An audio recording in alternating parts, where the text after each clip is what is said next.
Ladies and gentlemen, how you doing? John the Ninja live in the dojo, aka the Dojang, aka the John the Ninja Studios.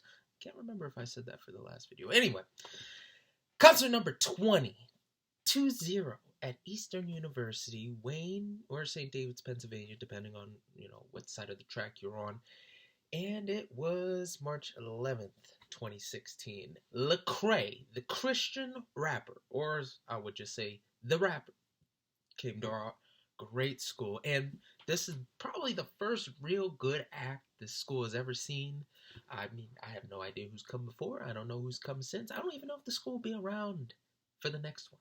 Nonetheless, we had a real act come to our school and we were super excited. It was really hard to get a popular artist that the students like and that the administration would A-OK. And thank the Lord for Ben Howard. He made it happen. Grace of God. Let's thank God more importantly, because I remember speaking to Ben about this, and Ben said that Lecrae's management said that Lecrae just had a feeling from God that they were supposed to search out these schools that usually couldn't afford his payment, his you got to pay me to come play stipulation, and he just wanted to bless them with the opportunity to see them. Lucky for us. Now, Ben Howard at the time was an RD at the school. I don't know what else he's doing now or what he did then, but for some reason I would always go visit his office at Walton. I would just talk, see how he's doing, and I found out he was a roadie for a couple of rock bands. I was like, oh, that's so cool. Now, he was a straight edge dude, so he didn't do the drinking and sleeping and all that partying stuff, but he told me about his exploits, and, I just visit him, say what's up. And I remember specifically, I asked him if I could get an interview with Lecrae. It was Lecrae, Ran Collective, and a lady who could sing. I don't remember her name. God bless her.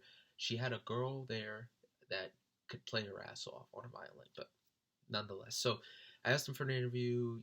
He said what he could see what he could do, and we were rejected. I was like, whatever. And then he apologized to me later. He's like, dude, I'm sorry if I layered on more that it was for a radio interview. You would have gotten it. I was like, it's fine. No worries. God's plan. That was before I even started saying God's plan. Yeah, I don't even think Drake released the song yet. So, back to the point. Lecrae was coming. I was the only friend in my group to buy a ticket. It must have been like $40 or $30. It wasn't expensive at all. So I said, I might as well, let's come support this. So I just remember the day of a tour bus parked in front of my building, my not apartment building. I was living on campus in front of my dorm. I called that place hell. It was called Doan because it was so far from everyone. So it was always hot too. So Doan was hell. Eagle was the nicest place. That was the hotel. I'm pretty sure the ghetto was Gallup. Oh, jeez, I'm trying to remember the names I used to have for these. Key and some other place. I forget what I named them, but I had a nickname for every place on campus. So oh no, Eagle was heaven. Sparrow was the hotel. I started to remember now. So a tour bus parked in front of us, and I remember I was looking at it all night. I would go to class, look at it outside my window, and then I remember I saw Lecrae on one of those little, the two-wheeled, like step on it, and it scoots you through. I saw him go to the tour bus, and then I saw him go away from the tour bus because security was heavy at the gym, so it wasn't like you could walk in or anything. But I was able to get an ID from Ran Collective. I didn't know who they are, still don't. No offense to them, their music's probably really great. And, I was just, it was what it was. It was my rap concert, and I've seen Lecrae once. I saw Lecrae at a Hugh Laurie Awakening. I remember this. This was sophomore year. Oh, God, another story that's terrible, I'll tell you. And it wasn't bad. It was technically a concert, but since it was a religious concert, I really don't mention it. That's why it's not part of it, but I'll mention here. It was like a spiritual awakening at the Wells Fargo Center. And let me tell you, Lecrae was there. He kicked ass. He kicked some serious ass. There was another band that was really kicking off, too, that Greg wanted to see. There was... Oh, hold on. He did Stomp. I'm going to remember. Yes, I remember. It was Kurt Franklin. Kirk Franklin was there. And let me tell you, Kirk Franklin stole the show. That is how you get hyped for the Lord. That is how you perform a concert, and that's how you kill it. So Kirk Franklin came out, totally stole the show. But that was the first time I saw Lecrae, and the one song I remember was Don't Want to Waste My Life. That was the one song I really enjoyed. So, not the biggest Christian music artist fan. I love the Lord. I love my, certain songs, especially Paul Wilbur. Listen to him. He's got great Christian music. But I just remember that night. I also remember meeting a girl named Anna. what a whirlwind and a cluster F that was. Let me say one thing real quick. There's 3 Achilles heels that just you have them, you'll take my heart instantaneously if you're a female. One, she was really religious, really reserved. Had a long skirt, very covered up. She was tall. Whoa, really tall. And other than no face, no place, because I always say this: if a girl's got a pretty face, she can be tall, fat, skinny. Apparently in a wheelchair, because I almost dated a girl in a wheelchair until she ghosted me. Not upset. She's a beautiful girl. But you can have as long as you got a pretty face, as long as there's something I could say like, wow, that is attractive. You can get a date, and then you go from there. It's like, oh, she's really pretty, and then you see, hey, are we compatible? Do I still like you, etc., etc., etc. Most people are like, oh, that's so terrible. You would base your love off looks.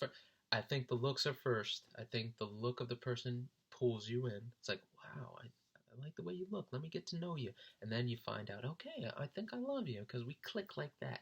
So we didn't click like that at all. I just saw a tall Christian cute girl, and I was like, hey. And it ended disastrously. That's a comedy skit for another time. If you really want to know, you put something in the comments, I'll tell you. So anyway, so that was the first time I saw Lecrae. I'm back at school. I go into the not the garage, I forget what it's called. I go into the gym. Ben Howard is there. And I'm just like, hey, he's like, hey, man, come in real quick. Because I wasn't supposed to be there. So he was like, hey, I'll let you see. And he was showing me the setup, showing me what they were doing. He's trying to figure out, like, okay, how can we make the stage work in this gym? All the production he learned from roadieing back in the day just kicked in automatically. So 7 p.m., I walk in the gym.